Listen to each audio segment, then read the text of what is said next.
I'm Veronica Marshall at the Capitol. This week on Senate Spotlight, a system the entire state depends on for critical care has been placed on red alert. They just don't think we have the capacity. If we lose HCMC, we need to pivot and take care of things that we know we need to take care of, which is HCMC. The whole system, how we fund it, is broken. The Senate's latest efforts to save Hennepin County Medical Center and stabilize the state's hospital system. Plus, errors, delays, burnout, and fraud. It was pretty alarming to me, and it really emphasized how we need to take action. How upgrading state software could eliminate these barriers that keep vulnerable Minnesotans from accessing the care they need, but it comes with a cost. That's all coming up. Senate Spotlight is produced by the Minnesota Senate and Senate Media Services. A statewide safety net will close if legislators can't find a way to save it. This is important to every Minnesotan. If HCMC closes, the load cannot be absorbed. HCMC and our safety net hospitals are fundamentally important to the welfare of our state, and they are at risk. I hear over and over that HCMC is going to close in June. While we shouldn't be spending much money at all, this is a place to dip into the till as a state and decide how are we going to stabilize our hospital industries across the state. Hennepin County Medical Center, also known as HCMC, is under financial pressure that could cause it to close. One major driver affecting the hospital's finances is uncompensated care. Effectively, the care hospitals provide for which they are not fully reimbursed. As a level 1 trauma center for both adult and pediatric patients, Hennepin Healthcare provides the highest level of care for severely injured adults and children. This represents the most complex and expensive care in Minnesota. Now, there's an urgency for emergency funding to keep HCMC's doors open. Senator Rich Draheim tells me more about the vital role HCMC plays for communities across Minnesota and the Senate's push to provide aid and save our safety net. Senator, thank you for being here. Thanks for having me. Absolutely. So we're here today to talk about Hennepin County Medical Center. It's a place that you've called the backdrop for all care across the state. What did you mean by that? Well, I think it's the biggest hospital system in the state that reacts to the trauma. You know, it's the backdrop for the emergencies, and it serves a population that is probably on the lower end of the social economic range.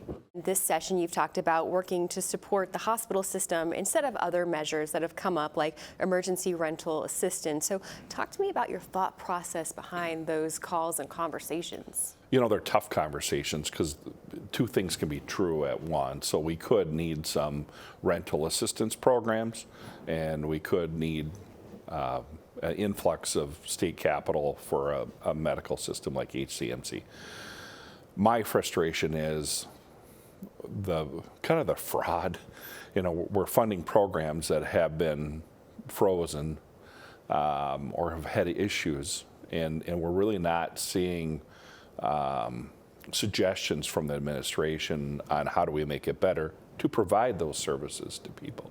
So I have a hard time funding some of these programs that I do think have a place, or expanding them when they're not fixed. You know, so it should be a team effort. We should all be focused on how do we make sure we don't have the fraud, waste, and abuse in our programs that are across the board in pretty much every agency. The governor calls them loopholes, but I think when you talk to the average Minnesotan, they're going to call it fraud, waste, and abuse. We need to just kind of either have a team effort from the administration, who controls all the agencies, to work on that, or we need to pivot and take care of things that we know we need to take care of, which is HCMC. The whole system, how we fund it, is broken. It's a huge conversation, and that has some federal ties on reimbursement rates, some state ties, and then of course local ties with that particular hospital group. And you brought us back to HCMC, and the reason we're really talking about it is because we're hearing reports it may be forced to close. How did we get here? Tell me a little bit more about that. How did we get here? Well, I think there's a lot of different things. One is our system is broken, and how we reimburse hospitals for patients. And I think part of that, and just part of that, is the increase in the number of people that rely on medical assistance. So medical assistance is a safety net. But we have grown that. I think the current number is around 1.7 million Minnesotans out of 5.7. And of course, a large population of those people are in the metro and would be shipped to HCMC for service. So if you're only going to get it reimbursed at a real low rate on a large population, that messes up the funding for the whole program. And it's hard to make ends meet. All the hospitals are hurting across the state except for probably Mayo. I think had a $1.2 billion profit this year, but most systems are really hurting. So you said all hospitals are hurting, but there's a lot of focus on HCMC. Like your colleague, Senator Abler, said, if it closes, the load cannot be absorbed. You've said we can't lose HCMC. So why is this one hospital so valuable? Just the volume of patients that it handles in a year. I think, they're a level 1 trauma center, and everybody gets shipped there. And so talk to me about that, the impact this would have on the rest of the state, because not everyone's in the metro and they don't necessarily care too much about what happens here, but this would affect everyone? I believe it would have some impact on most people or someone's loved ones. That being said, I also want to take care of the hospitals in my district or up north. I'm in southern Minnesota, and it doesn't mean that the hospitals aren't important down there or way up north on the Canadian border. I think we just have to prioritize our care system. And, in my area, I have 32, 33 small towns.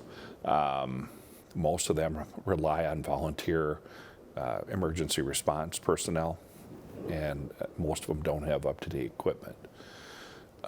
There are parts of the state where you could be traveling across the state. Let's say you're going camping and you're going to the middle of nowhere to go camping.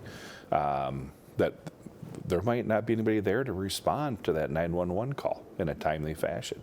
That is scary. That should be a priority.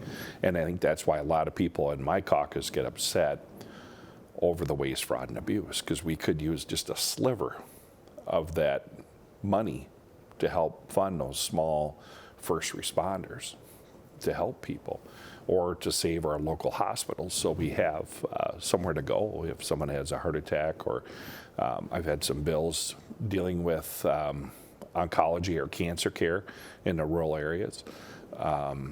It's hard to have the energy to drive home after some of the cancer treatments. And, especially when you're getting up in age, a lot of these people can't drive at night. We don't have the transportation systems that run as long as they do in the metro and outstate. So we need that care closer to home so they can go get their treatments and come back home in the daylight. Yeah, I think I heard Senator Hochschild say once that your zip code shouldn't determine your level of care. Yeah. So, you've got the North with you there as well. Let's turn back to the money and the funds. There have been ideas floated to save HCMC from closing so we don't have this gap in our care here in the state. One idea is to raise Hennepin County's sales tax. What are your thoughts on that? I think Hennepin County sales tax are quite a bit already. One of my big passions has been housing. And I think for the average person, that is their biggest asset. And we are literally taxing people out of their homes. So for someone working like yourself or myself, we can adjust what we do. We can make more money. We can get a second job. But if you're retired, you're on a fixed income. And when you're seeing a double-digit tax increase year after year, it makes it pretty hard on top of what's happened with your house insurance, utilities, cost of care, everything has gone up. in the last 5 years. So we can't keep on relying on property taxes because we are hurting the people on the lowest level of that economic spectrum the worst. And part of that is the seniors. So I don't think we need to tax more. I think we need to reel in the spending. And part of that is looking at the waste, fraud, and abuse and reevaluating the programs and make sure they're going to really the people that need it and not just the people that say they need it and sign up for it. And it turns out most of the programs are riddled with fraud, and the need of so many programs is in question, in my opinion. So you've mentioned waste, fraud, and abuse as a way to kind of help shore up the system for now, at least by giving those extra dollars. I know Senator Abler put forth an idea, a multi-pronged approach. Are you hearing other thoughts on how to save HCMC? Yeah, I think everybody has their own ideas, but it just needs to be a priority. And, I don't know if any bills got signed in this week, but we were at 4 bills this year. And in my 10 years, that is the slowest I have seen it in 10 years, which is disappointing. And I think leadership can do better. The governor can do better. We just need to work together to figure it out. I think it is something that affects the whole state. I think we can adjust some things to make it more sustainable, but I don't think we need to raise taxes to do it. You've talked a lot about the systems in your area, your district, your region that are closing. Is it for the same reason as HCMC or something else going on there? I think, I really think it's because of the big hospital groups swallowing them up to buy territory. They systematically come in, and good or bad, I'm not throwing anybody under the bus here, but what they do is they come in and acquire a hospital and then slowly make it harder to get an appointment.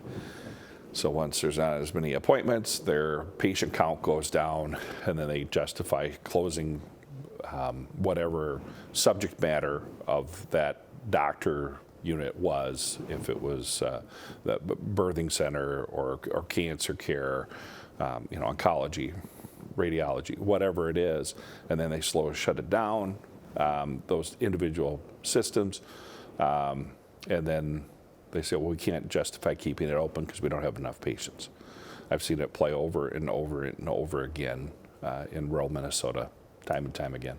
What do you expect will happen if Minnesota doesn't come to terms with its issues, with its health systems right now?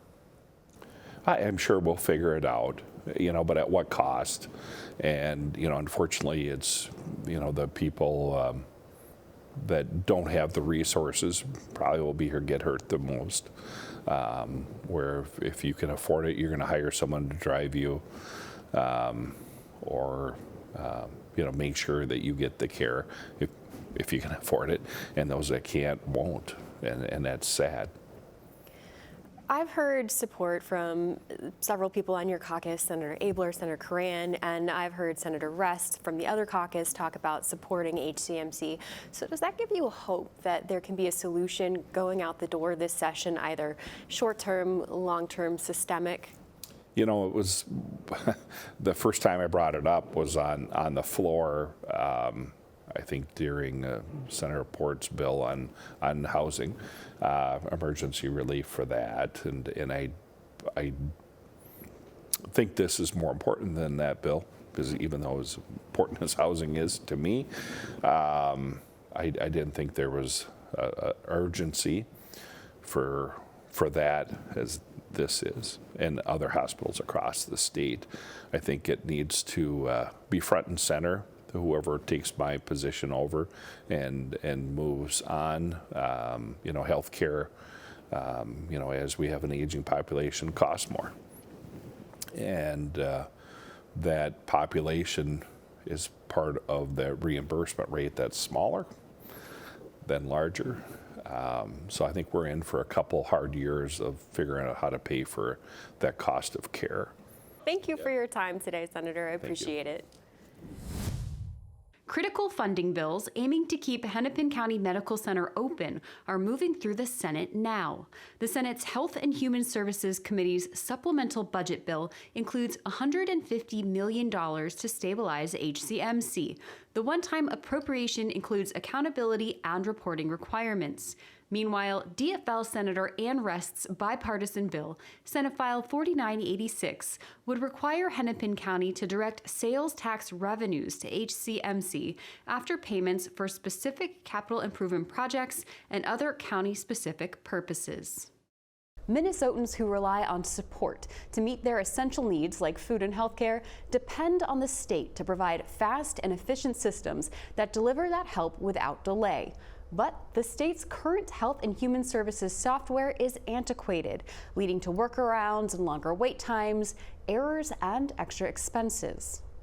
When you have folks on the ground who are vulnerable, who are looking for whether it's support for food or social assistance, whatever it might be, and you interact with a government that is trying to be helpful and doing their best, but at the end of the day, you're getting lost in the system, your application doesn't go through, something goes awry and gets missed, all of that just creates a situation where people lose faith in their government, they lose faith in the ability of us to help support them, and their ability to move up and find a job or get an opportunity. So it really is a dysfunctional system that is really a disservice, not only to the workers who provide it, but the people who rely on it. Government is a lot like Soylent Green in that it's actually made of people, and you have people who have to do a job. These are your neighbors who are trying to help their neighbors, and these are people who are working at your county office just down the street. And when their life is made more difficult, the lives of the people they're trying to serve is made more difficult as well. So I think it's really important that we give folks in government the tools they need to do the work that they have to do to help us all. I mean, I was born in 1989, I think one of the systems from 1988, and so it's just amazing that we have never updated these systems, and it's just creating a lot of inefficiencies, and then also a lack of accountability. If there are, things that are getting missed, or if human error comes in, or if there is some sort of fraudulent use of these programs, we want to make sure that the system is all speaking to each other, and right now they're not. We're talking millions of dollars for our counties that are being spent on these systems to hire the additional staff that are needed to try to put placeholders in for these systems. And if we could save that money and apply those staff towards other ways of providing more efficient services, it would really make our government more effective. We think about the rising of our property taxes and the affordability crisis that we've got. Well, if government worked a little bit more efficiently, they wouldn't need to have property taxes as high as they are. It's something that impacts all of us, not just the people who have to do the job, not just the people who benefit from it, but everyone who's paying property taxes, which is everybody. Now, senators are taking notice and taking action. I talked to Senator Melissa Wiklund about her work to update Health and Human Services aging systems. Senator, thank you for joining us. Yeah.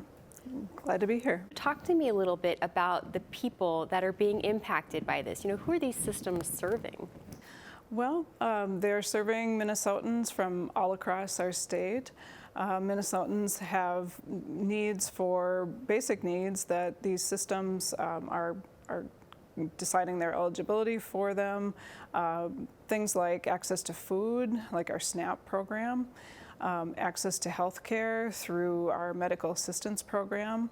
And so people are in this situation where they are maybe struggling to make ends meet, and they qualify for some supplemental assistance for food, and they're here, or they're at the counties to get access to these programs. So it's basic needs, and to find that applying for these programs is time-consuming and requires a lot of effort on their part. That doesn't really help them try to get on with their, making their ends meet. Also, it affects the county workers because they're trying to meet the needs of many people coming to them for these benefits. There's many people applying each week, and if everything takes a long time to do, it's hard for them to keep up, and that causes wait times for the participants. That slows things down. So it really affects both, Minnesotans who want to access the benefits and the workers. Now, this software we've been talking about is for the Department of Human Services. They've been involved in several fraud investigations, and testifiers have said that that's kind of in part due to these older siloed systems. So talk to me about how these outdated programs are making our systems vulnerable. Well, I think that it has an impact in multiple ways. One example of a way that it could affect our program integrity and people, the right people getting access to services and programs that they need, and trying to stop people from taking advantage of systems in a way that is fraudulent. The systems don't tend to be talking to each other very well, so the information is kind of siloed, which makes it difficult for people to detect when there might be people taking advantage of one system, and then the other system isn't aware, or people can't see a relationship to what's going on in another system. So I think if we had better systems, modernization, that would become more apparent. People could detect patterns in people trying to enroll in programs. And then another aspect is just that it's prone to people entering information incorrectly, which isn't fraud, but it is an error that needs to be corrected. And so as it takes time to detect the errors, then that's more time that people either are not able to access the benefits they deserve, or perhaps they're receiving benefits that they aren't eligible for. So. Well, we've outlined the problem now. Let's talk about the solution. You have a bill, Senate File 4719, that aims to establish a Human Services Systems Steering Committee. Tell me about it. What does that mean? Well, what I heard from the counties over the past several months prior to session was that they felt that this was really coming to a head, that they had great needs for systems improvements, and they really need to work closely with the agencies to be able to determine how to modify the current systems so they work better for the counties. And so this steering committee is a way to bring more collaboration to the process. It would require participation by county members, also members from the agency's Department of Human Services, the Department of Children, Youth, and Families, and also our IT agency Minute. So it would require them to work together to develop recommendations on how to implement new systems in the human services area, and how to prioritize different operational efficiencies in a better way. Right now, the counties don't feel that they have as much input into prioritizing changes to the system, and this would be a way to kind of require everybody to get together and work on that. These upgrades are not going to come for free. Do we have any idea yet of how much it could cost to upgrade the system? I think that's a work in progress. I think that some of these systems, because they are so complex and we have multiple large complex systems, those can take large sums to to actually do the modernization. As an example, last year we finally were able to put together enough funding for the system that's called SSIS. It has to do with child welfare services. That one, to replace that system, is probably going to cost close to $80 million. Minnesota put together, in the legislative session, we put together a package that is going to be about $40 million. And then we're applying for federal matching funds to come up to that. So that's an example of one system. The systems like Maxis that you hear referenced are more complex, used by more people, and will be significantly more expensive to replace. So it's a large amount of money and hard to budget for. You mentioned the federal government, and upgrading these systems will also continue to ensure that we get federal dollars, right? Yeah, that's correct. Today there is a way to get federal matching funding for IT development, and so we want to be able to make use of that to be able to replace or modernize these systems. But not modernizing them and allowing these inefficiencies to go on is not something that the federal government will look kindly on either, and we could be subject to other penalties if we aren't able to either implement the systems correctly for meeting federal requirements. There are things called error rates that are within some of the programs, like the SNAP program and in our Medicaid program. And so the agencies are constantly monitoring and working to make sure that we fall below what those error rate levels are. Otherwise, we could be subject to penalties as a result of that. This bill is bipartisan, so you have support from all of the caucuses on it. Does that give you hope it'll pass this session? It is bipartisan, and I think many, or if not most, legislators have been visited by constituents and counties, county commissioners, people that live in their communities, to help them understand the need for modernizing these systems. And so it has been something that I keep hearing more and more people who have either gone to demonstrations or they've just been talking with their county commissioners, and they emphasize how critical it is that we do something now. So I think there is a sense of urgency about funding this session, even though it isn't a budget session. Another reason is that counties are anticipating more work because of the passage of H.R. 1 at the federal level. This will require them to do more validations of people's eligibility more frequently, and also implement things like the work requirements, community engagement requirements. And so it's really, I think people understand the urgency much better. Your bill 4719 is a short-term fix. What are you hearing about a longer-term solution? Yeah, it's definitely something that we've discussed. There's, I think, multiple discussions going on about how to plan for the long term. I have a bill, Senate File 5020, that would set up a method to build a IT kind of a account so that we have more funding set aside for long-term use in some of these larger systems that require such big investments.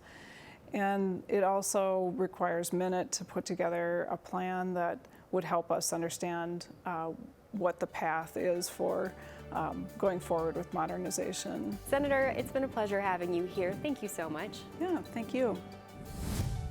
That's all the time we have today. Thank you for joining us, and see you next time.